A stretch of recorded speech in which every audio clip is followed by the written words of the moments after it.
ಇನ್ನು ಕಾಂಗ್ರೆಸ್ ಶಾಸಕಾಂಗ ಪಕ್ಷದ ಸಭೆ ಮೇಲೆ ಬಿಎಸ್ವೈ ಕಣ್ಣಿಟ್ಟಿದ್ದಾರೆ. ಸಭೆಗೆ ಗೈರಾದವರನ್ನ ತೆಕ್ಕೆಗೆ ಹಾಕಿಕೊಳ್ಳಲು ತಂತ್ರ ರೂಪಿಸಲಾಗ್ತಾ ಇದೆ. ಮನೆಯಲ್ಲೇ ಕೂತು ಅತೃಪ್ತರಿಗೆ ಬಿಎಸ್ವೈ ಗಾಳ ಹಾಕ್ತಿದ್ದಾರೆ. ಮತ್ತೊಂದೆಡೆ ರಮೇಶ್ ಜಾರಕಿಹೊಳಿ ತಂಡದ ನಡೆ ನಿಗೂಢವಾಗಿದೆ.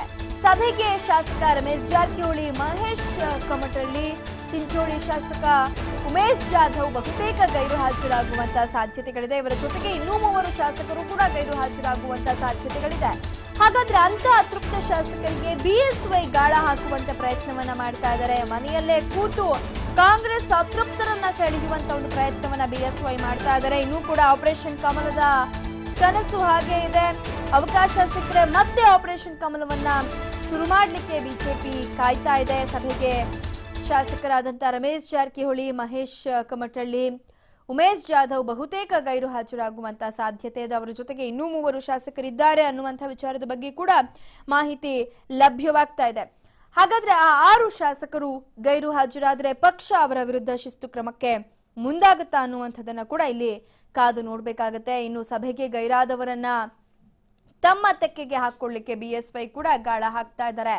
ಮನೆಯಲ್ಲೇ ಕೂತು ಅತೃಪ್ತರಿಗೆ ಬಿಎಸ್ವೈ ಗಾಳ ಹಾಕ್ತಾ ಇದ್ದಾರೆ. ಮನೆಯಲ್ಲೇ ಕೂತು ಆಪರೇಷನ್ ಕಮಲವನ್ನ ಮಾಡ್ಲಿಕ್ಕೂ ಕೂಡ ಬಿಎಸ್ವೈ ಚಿಂತನೆಯನ್ನ ನಡೆಸ್ತಾ ಇದ್ದಾರೆ. ಅದಕ್ಕೂ ಮುನ್ನ ಯಾರ್ಯಾರು ಅತೃಪ್ತರು, ನಿಜಕ್ಕೂ ಅತೃಪ್ತರು ಯಾರು ಸಭೆಗೆ ಹಾಜರಾಗ್ತಾರೆ, ಗೈರಾಗ್ತಾರೆ ಅನ್ನುವಂಥ ಲೆಕ್ಕಾಚಾರದಲ್ಲಿ ಬಿಜೆಪಿ ಕೂಡ ಇದೆ. ಕಾಂಗ್ರೆಸ್ನಲ್ಲಿನ ಬೆಳವಣಿಗೆಗಳನ್ನ ಸೂಕ್ಷ್ಮವಾಗಿ ಗಮನಿಸ್ತಿದೆ. ಈ ಬಗ್ಗೆ ಮತ್ತಷ್ಟು ಮಾಹಿತಿಯನ್ನ ನೀಡ್ತಾರೆ ನಮ್ಮ ಪ್ರತಿನಿಧಿ ಕಿರಣ. ಒಂದ್ ಕಡೆ ಸಿಎಲ್ಪಿ ಮೀಟಿಂಗ್ಗೆ ಕೆಲವೇ ಕ್ಷಣಗಳಷ್ಟೇ ಬಾಕಿ ಇದೆ. ಯಾರ್ಯಾರು ಹಾಜರಾಗ್ತಾರೆ, ಗೈರಾಗ್ತಾರೆ ಅನ್ನುವಂಥ ಲೆಕ್ಕಾಚಾರಗಳು ನಡೀತಾ ಇದೆ. ಮತ್ತೊಂದ್ ಕಡೆ ಈ ಬೆಳವಣಿಗೆಗಳನ್ನ ಬಿಜೆಪಿ ಹೇಗೆ ಗಮನಿಸ್ತಿದೆ, ಇದರ ಲಾಭವನ್ನ ಪಡ್ಕೊಳ್ಳುವಂತ ಪ್ರಯತ್ನಕ್ಕೆ ಬಿಜೆಪಿ ಯಾವ ರೀತಿ ಮುಂದಾಗುತ್ತೆ ಅಂತ?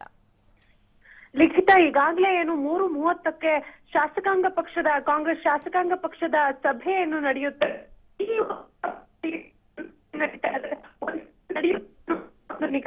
ಮತ್ತೊಂದ್ ಕಡೆ BS ಯಡಿಯೂರಪ್ಪ ಅವರು ಸಹ ಇವತ್ತು ನಡೆಯುವಂತಹ ಸಭೆಯಲ್ಲಿ ಏನೆಲ್ಲ ಪ್ರಮುಖ ಬೆಳವಣಿಗೆಗಳು ನಡೆಯುತ್ತೆ ಅನ್ನುವಂತಹ ಒಂದು ದೃಷ್ಟಿಯಿಂದ ಗಮನಿಸ್ತಿದ್ದಾರೆ ಅಂತ ಹೇಳಿದ್ರೆ ತಪ್ಪಾಗೋದಿಲ್ಲ. ಏನು ಯಾವಾಗ್ಲೂ ನಿಗದಿಯಂತೆ ಏನು ಸ್ವಾಮಿಗಳನ್ನ ನೋಡ್ಲಿಕ್ಕೆ ಹೋಗ್ಬೇಕಾಗಿದ್ದಂತಹ ಯಡಿಯೂರಪ್ಪ ಅವರು ಇವತ್ತು ತಮ್ಮ ಕಚೇರಿಯಲ್ಲೇ ಇದ್ದಾರೆ, ತಮ್ಮ ನಿವಾಸದಲ್ಲೇ ಇದ್ದಾರೆ. ತಮ್ಮ ನಿವಾಸಕ್ಕೆ ಜಗದೀಶ್ ಶೆಟ್ಟರ್ ಅವರು ಸಹ ಭೇಟಿ ಕೊಟ್ಟಿದ್ದಾರೆ. ಸುಮಾರು 1 ಗಂಟೆಗೂ ಹೆಚ್ಚು ಕಾಲ ಭೇಟಿಯಾಗಿ ಮಾತುಕತೆಯನ್ನ ನಡೆಸ್ತಾ ಇದ್ದಾರೆ. ಅಂದ್ರೆ ಕೊನೆಯ ಹಂತದ ಪ್ರಯತ್ನವನ್ನ ಯಡಿಯೂರಪ್ಪ ಅವರು ಮಾಡ್ತಿದ್ದಾರೆ ಅಂತ ಹೇಳಿದ್ರೆ ತಪ್ಪಾಗುದಿಲ್ಲ.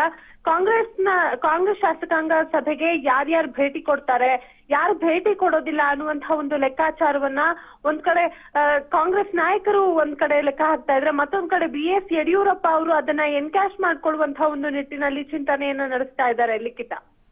ಓಕೆ, ಧನ್ಯವಾದ ಕಿರಣ ಮಾಹಿತಿಗಾಗಿ.